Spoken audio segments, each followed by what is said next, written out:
Shri Gurubhyo Namaha.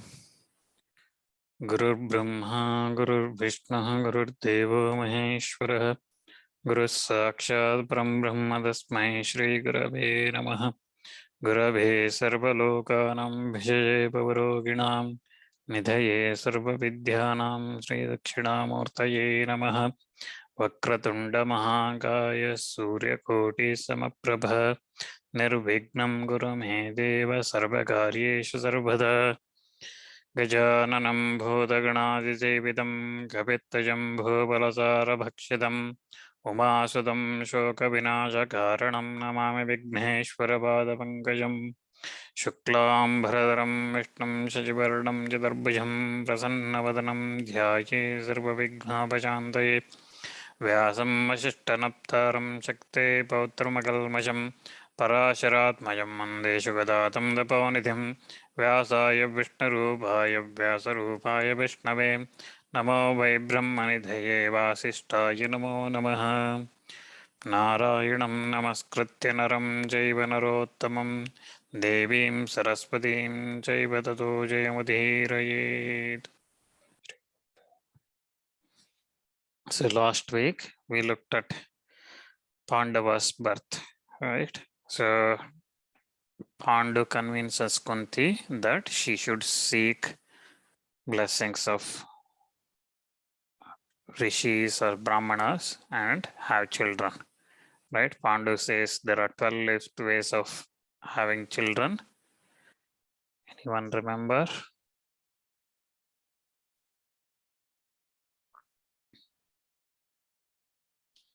So having through one wedded wife, through a rishi or sage or somebody, and then as a kindness, and rishi or somebody as a monetary, giving money, and then having wife after husband, having children after husband's death, children born before marriage, children born of adultery, wife having while married to husband having children through another husband, another man, and son whose children was given, was bought, was also self-given, conceived by a pregnant wife, bride, right?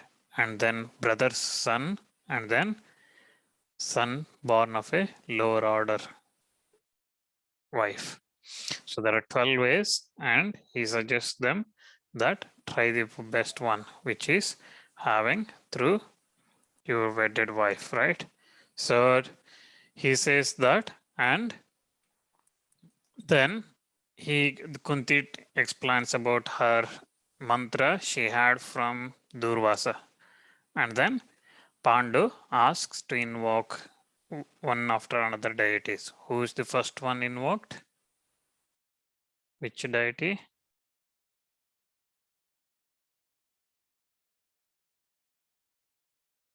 Which deva was invoked? Anyone? Dharma, Yama. Anyone remembers last week's session? Anyone attended last week's session? Yes. So Dharma was invoked, and which child was born through Dharma? What's his name? Yeah, Pranil, go ahead. Unmute and answer. Yudhishthira? Yes, Yudhishthira. Yudhishthira was born through Dharma. And then second, which god deity was invoked? Unmute and answer if anyone knows. Vayu. Indra? Vayu. And then through Vayu, he had Bhima.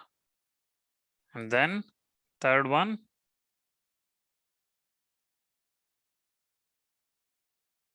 anybody? Indra. Indra. Yes, through Indra, who was born? Arjuna. Arjuna was born. Very good. So, and then Kunti says she can't have any more children. So, Madri requests to use that mantra, and Madri invokes. Whom did she invoke? Ashwin, two Ashwins. And then She has 2 children through them. They are called. Nakula, Sahadeva. Very good. Nakula and Sahadeva. So we have 5 children: Yudhishthira, Bhima, Arjuna, Nakula, and Sahadeva. Right? Yudhishthira was right. He was fully knowledgeable. He is become a good king. Bhima was very strong, and Arjuna was very good warrior.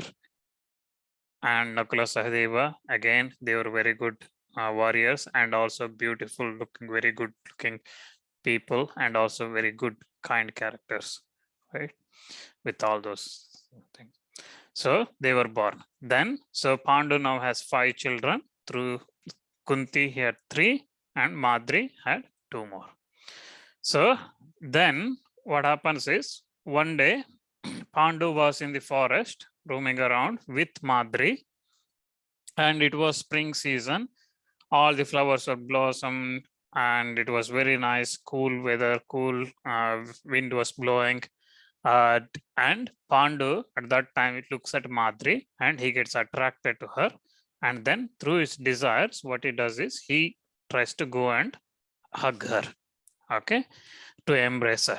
And when he tries to do that, Madri resists, because Madri remembers that if Pandu touches her or tries to hug her, the Rishi's curse is going to come, right?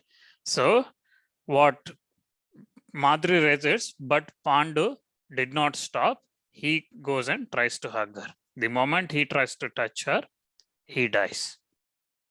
Immediately, Pandu dies because of curse of the Rishi Kindama. You remember, right? 2-3 weeks ago, I said Rishi Kindama was killed by Pandu, and he had a curse that whenever he touches a woman through desire, he is going to die. So with that, Pandu dies. Okay. Pandu had 5 children, and then he could not control his desire, and then because of that, he dies. Now, Madri immediately starts screaming and crying and screaming because her husband is dead. She cries, and then Kunti and all the 5 children start running towards her. Okay. When they run, Madri says, Kunti, sister, please leave the children there. You alone come here. Okay. And then Kunti, when she reaches there, she sees Pandu died in her dead husband.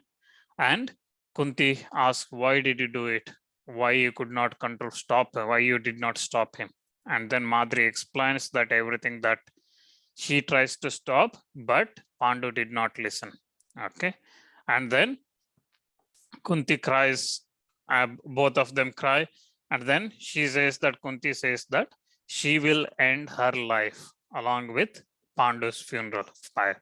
So when the dead body they were burning in the olden days, wives sometimes used to jump onto that fire and end their life. Okay. So some wives, some did not do. It is not forced, it is on their own. So because the wives used to feel like those wives had so much love for their husband and respect, they used to feel like the heat of the fire was nothing to them compared to the embrace or the hug of their husband. They wanted to stay with their husband and go to heaven with their husband. Okay, that's why they used to jump.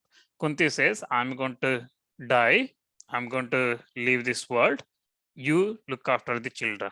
But Madri says, no, it is my mistake. Okay, the king died because of me. I am going to go with him. And also, if I stay here, I am not going to look after your children, same as my 2 children. Okay, Yudhishthira, Bhima, Arjuna, I'm not going to look at them in the same way I look after Nakula and Sahadeva. But if you are going to stay here and look after the children, I know that you will look after all of them in the same manner. Okay, you will look after them equally. You don't show that they are Madri's children, these are my children. You don't separate like that. You will look after them. So with that, what Madri does is she also jumps to that funeral pyre, and along with Pandu, she goes to heaven. Okay, she leaves this world. So Madri and Pandu, both of them died here. Then all the rishis there in the mountain called Shatashringa, and mountain of 100 peaks, they discussed amongst themselves what to do, because here there is Kunti and her 5 children. There is no men to look after them. They discuss what to do, and then they decide that it is better to take Kunti and the children back to Hastinapura. Okay, so they decide to go back to Hastinapura. They return with bodies. It is not fully bodies, but the burnt, the bones and things that's left out after burning. They take those things of Pandu and Madri along with them. They set out to Hastinapura. Once they reach Hastinapura, all the people of Hastinapura come and try to welcome them. All the Brahmanas, Kshatriyas, Vaishya, Shudra, everybody came there to receive them. Bhishma, Balika is Bhishma's uncle, okay, Shantanu's brother. Satyavati, Dhritarashtra, Gandhari, Vidura, Ambika, Ambalika, everybody came hearing that Kunti has come. Okay, and then Bhishma worshipped those rishis who brought Kunti there, and then once they come, they inform everything that happened in Shatashringa, how Pandu lived his brahmacharya life, and then how he obtained Yudhishthira and other 4 children through Dharma, Vayu, Indra, and Ashwins. And then Rishi also informs about Pandu's death and Madri joining them about 17 days ago. Okay, they inform that 17 days ago Pandu died, and along with him Madri also left this world. And Rishi says that this Kunti and these children are now your responsibility. They hand over that to Dhritarashtra. Okay, hand over them to Dhritarashtra, and then also hand over the Pandu and Madri's bones and other unburnt body pieces.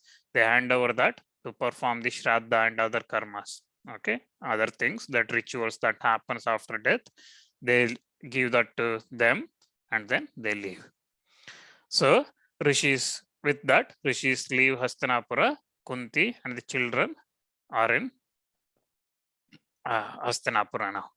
So Dhritarashtra asked Vidura to make all the arrangement for funeral of the king Pandu and the queen Madri. So Vidura, with Bhishma's help, consulting him, makes all the arrangements. Okay, all the people arrived there near Ganga, where all this was happening, and everybody was in grief, and Bhishma, Vidura, everybody crying. Okay, when all the ceremonies are over, okay, so they handed over again all these funeral rituals. They completed everything, and then Ambalika, whose son was Pandu, okay, again cried a lot.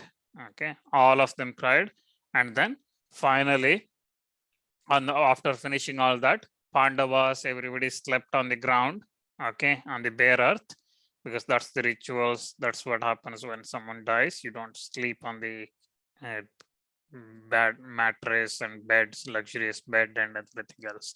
So they sleep like that, and then after finishing all the rituals, they 12 days after finishing all the rituals, funeral rituals, they return to Hastinapura.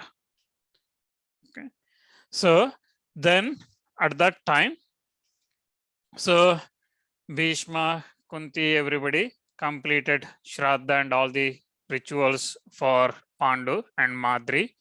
And then once they completed, as part of that, they gave away a lot of gems and gift everything to Brahmanas.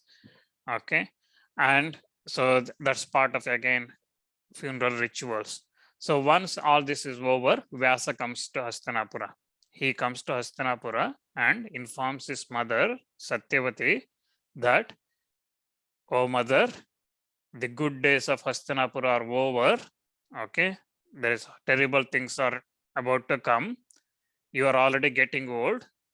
You should not stay here and watch all those things going to happen here. So it is time for you to go to forest and finish your final days in the forest. With that, Satyavati informs everybody and she takes with her the two daughter-in-laws. Her daughter-in-laws. Who are her daughter-in-laws? Anyone? Who are Satyavati's daughter-in-laws? Ambika and Ambalika. Very good, Pranil. Very good. Say, very good.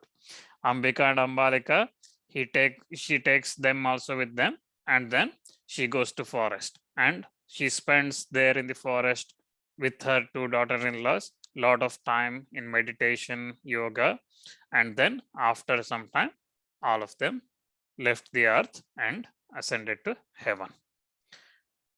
Then Bhishma, here Pandavas, everybody are in the Hastinapura. Okay, they started to grow in their father's home. They were Pandavas, they were superior in all the strength and everything else, knowledge, skills, everything. They were better than the Kauravas, Dhritarashtra's sons, 101 sons.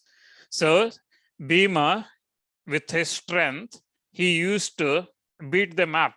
He used to pull them apart, throw them on the ground, beat them up just for fun. He used to do that, but he wasn't wicked. He wasn't trying to hurt them. Just as a play, he used to pull them apart. Okay.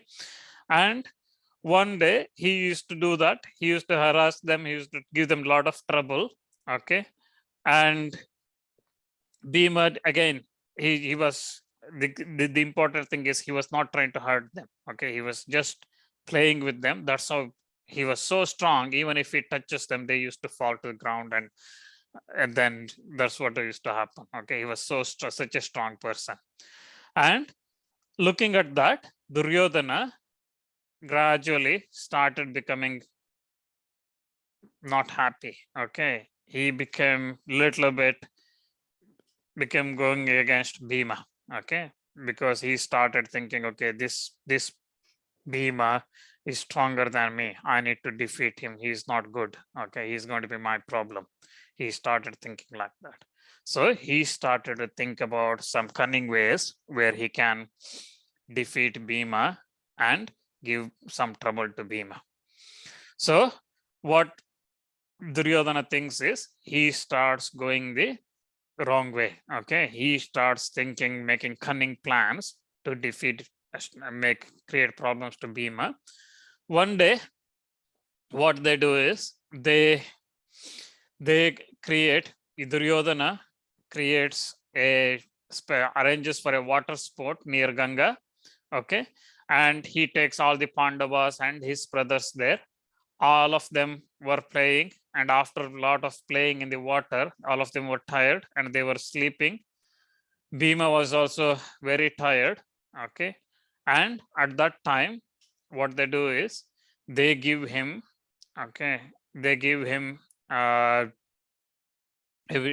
food mixed with poison. Okay, so they give him poison and then Bhima sleeps. Okay, with that poison, he feels very tired. He goes to sleep. Duryodhana ties him up. Okay, and ties him up and then puts him in the river Ganga, throws him into the river Ganga. Okay, so he goes through that poison. He goes in the river Ganga. Bhima starts drowning. Okay, he goes below the earth to the world of snakes, serpents. Okay, Nagaloka. He goes there. So once he reaches there, he comes, he is still sleeping. He goes there. All the snakes start biting him. Okay, there. What happened was Duryodhana gave him, yes, Pranil, that's so. Okay, they started biting him. And once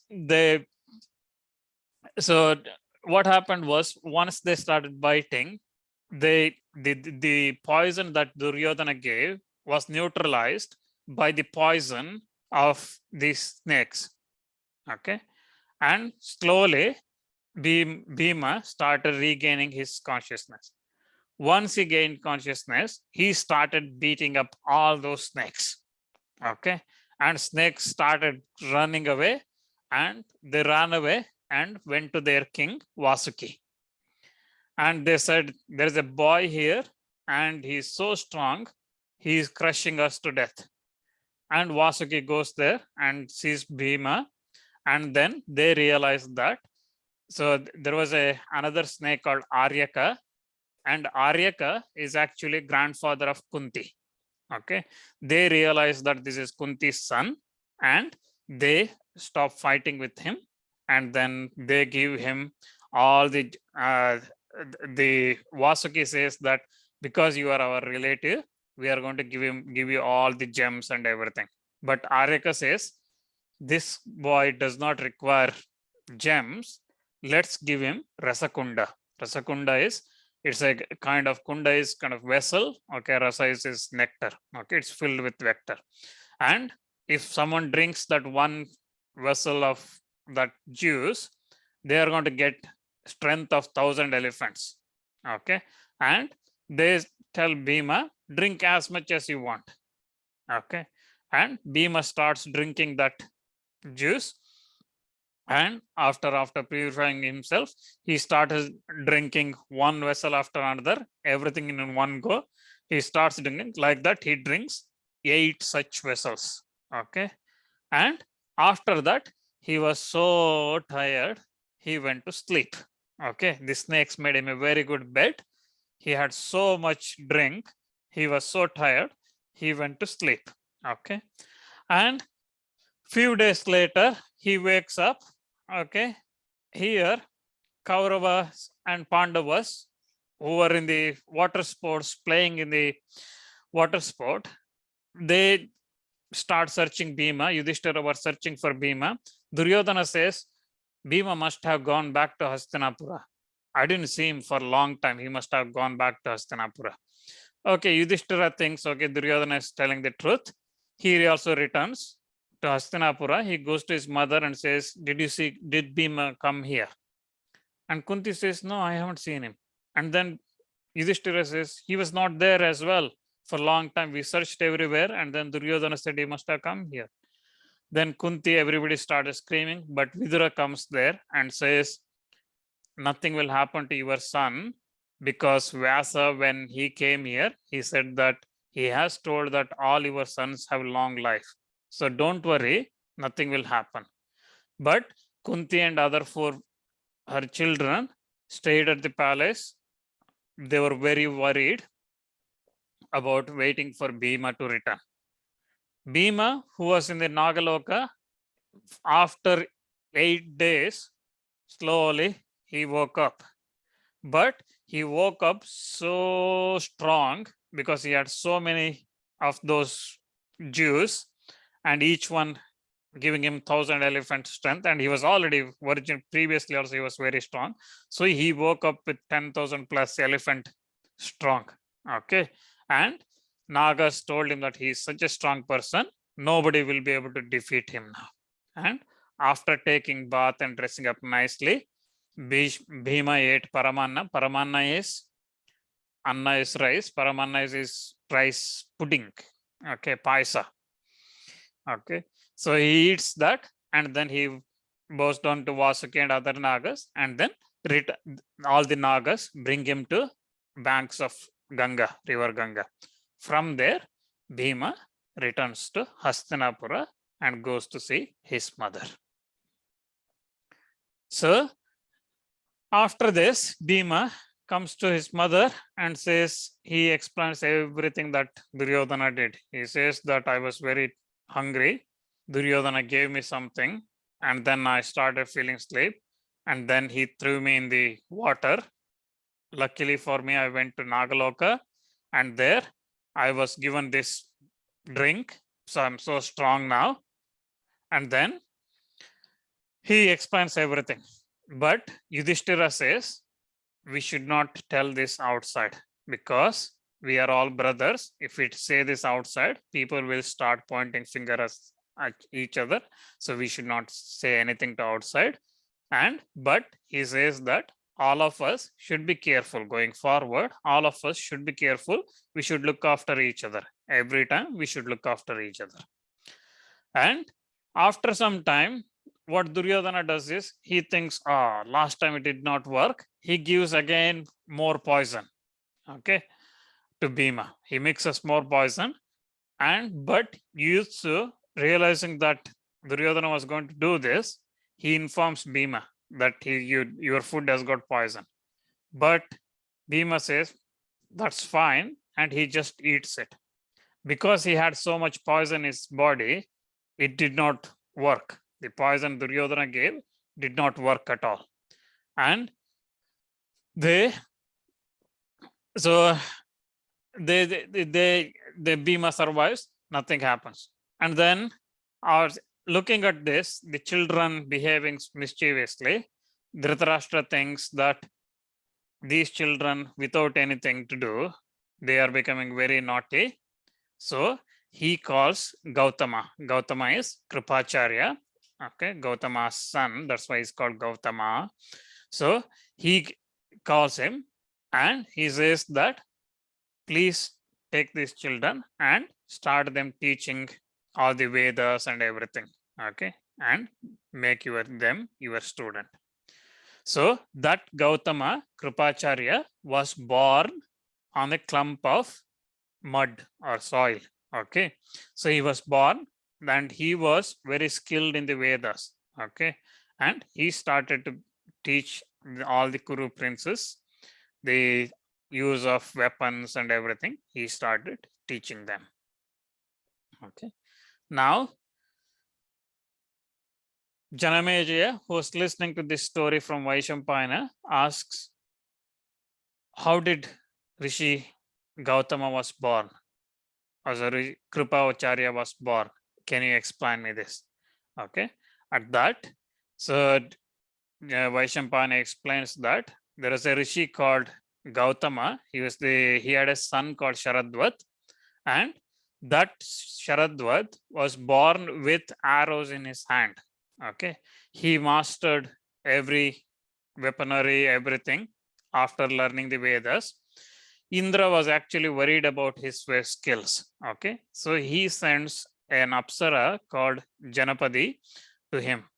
And on seeing that Apsara, Sharadvat was eyes expanded. He wanted to look at her, but through his ascetic, his merit, what he did was he tried to control his emotions and desires.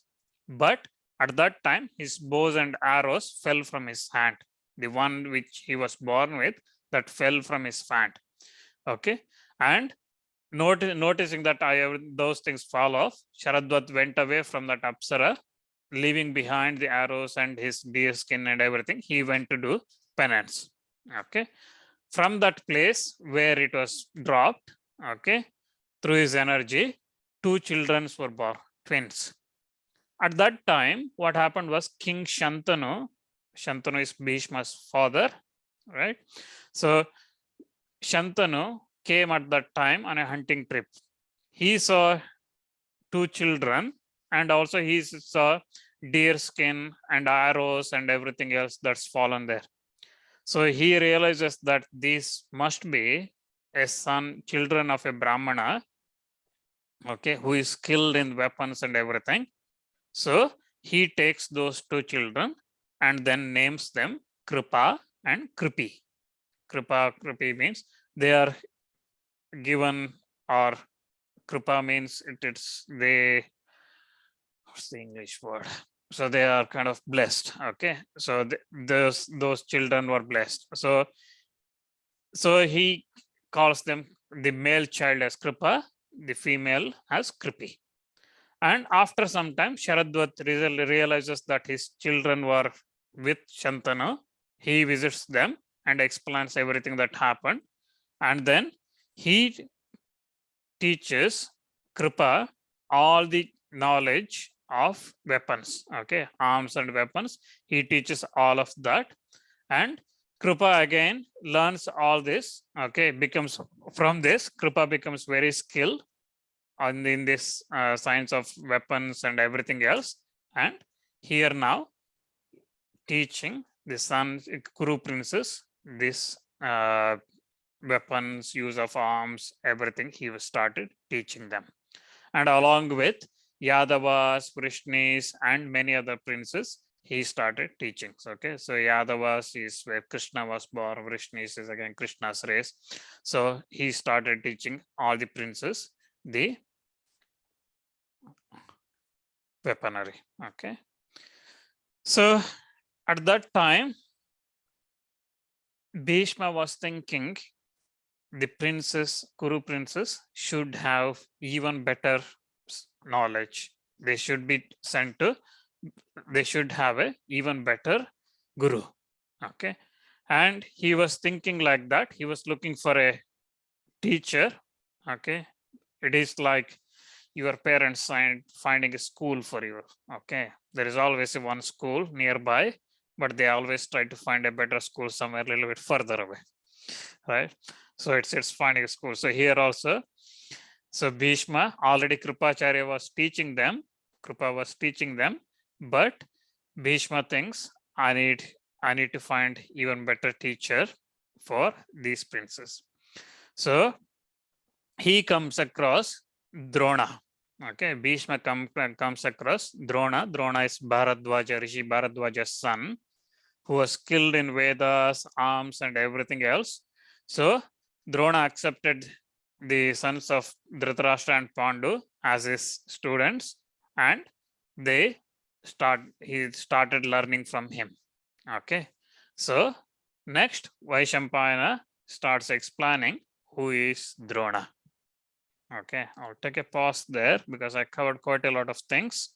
So just to recap, Pandu dies in the forest, right? He dies. Along with him, Madri also leaves the earth. The children, 5 Pandavas and Kunti, return to Hastinapura. Once they return, the children, through naughtiness, they start arguing, fighting with each other, Pandavas and Dhritarashtra's sons. Duryodhana tries to kill Bhima, giving him poison. Bhima goes to Nagaloka, serpent's world. There he was given Rasa Kunda and he gains strength of 10,000 elephants. And from there he returns, and then Dhritarashtra appoints Kripa as their teacher. Kripacharya was born as son of Sharadvat along with his twin sister Kripi. Okay, and Kripacharya becomes the teacher, but Drona was still on the lookout for another teacher who is even better in the weapons, arms, and everything else.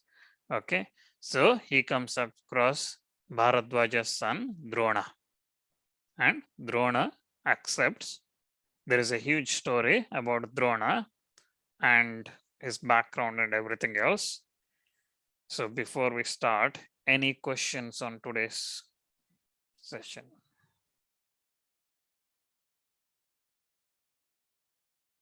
If anything, unmute and you can ask. No? Okay, let's quickly look at who is Drona. Okay, how did Drona was born? So Rishi Bharadwaja, he was living near river Ganga, okay, and he was doing penance there. One day, as he was walking along the river Ganga, he saw Apsara called Gritachi. Gritachi came there, okay. She was taking bath in that river Ganga. As she comes out, Bharadwaja sees her, okay, and seeing her, Bharadwaja's desire, okay, so he, through his desire, he desired her, and at that time his energy, he released, and what he does is he captures that and puts in a pot, okay, called Drona, vessel. Okay, the vessel is called Drona. Drona means vessel. Okay, so he puts that, and then through that a child was born, and he calls him Drona. And that Drona studied all the Vedas and its branches, Upanishads, Vedangas, Puranas, everything. He studied everything. And so he went to a rishi called Agnivesha. And Agnivesha was another rishi who had worshipped Agni, the god of fire. And from him, he had a weapon called Agneya. Okay. And that Agnivesha was again born from Agni. So he gave that weapon and the knowledge of that weapon also and other weapons to Drona. So Drona learned all the Vedas, everything from Bharadwaja, and then he went to Agnivesha, and from Agnivesha he learned all the weapons and arms. Okay. And from there, so at that time, what was happening was there was a king called Prishata. Okay. And he was a friend of Bharadwaja. And Prishada's son called Drupada used to come to Bharadwaja's ashrama, and he used to play with Drona. Okay. And after some time, King Prishada died, and Drupada became king of his kingdom, and that kingdom is called Panchala.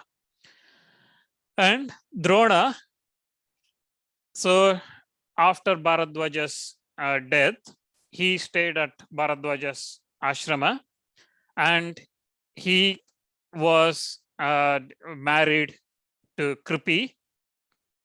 You heard about Kripi earlier, Kripacharya's sister, okay, Sharadva's daughter. So he married to Kripi, and they had a son called Ashwattama. Okay, the reason he was called Ashwattama was when he was born, he screamed like a horse. Okay, so Ashwa. So Ashwa is horse. So he screamed like a horse. So that's why he was called Ashwattama. So they had a son called Ashwattama, Dronacharya, and Kripi had a son called Ashwattama. So at that time, Drona heard about Parashurama. He heard about Parashurama giving all his wealth to all the Brahmanas. You heard previously, Parashurama conquered the entire world, defeating all the Kshatriyas 21 times. And then he was giving all the wealth. Okay. And Drona goes there and says, I need something from you. And Parashurama says, I gave the entire wealth to Brahmanas and this earth to Kashyapa. The only thing I have left is weapons with me. The weapons I know. And Drona says, I want to know the weapons, how to release them and how to withdraw them. And then at that time, the Parashurama gave all the knowledge to Drona, okay, and accepted him. And then, so with that, after that, learning all that, Drona decides to go to see his friend Drupada. We will see what happens with Drupada next week, okay. So I think that's it for today, because Drupada story again, it's a bit long. We'll cover that tomorrow, next week. Okay. Thank you, everyone. See you next week. Thank you. Thanks. Thank Bye. you. Bye.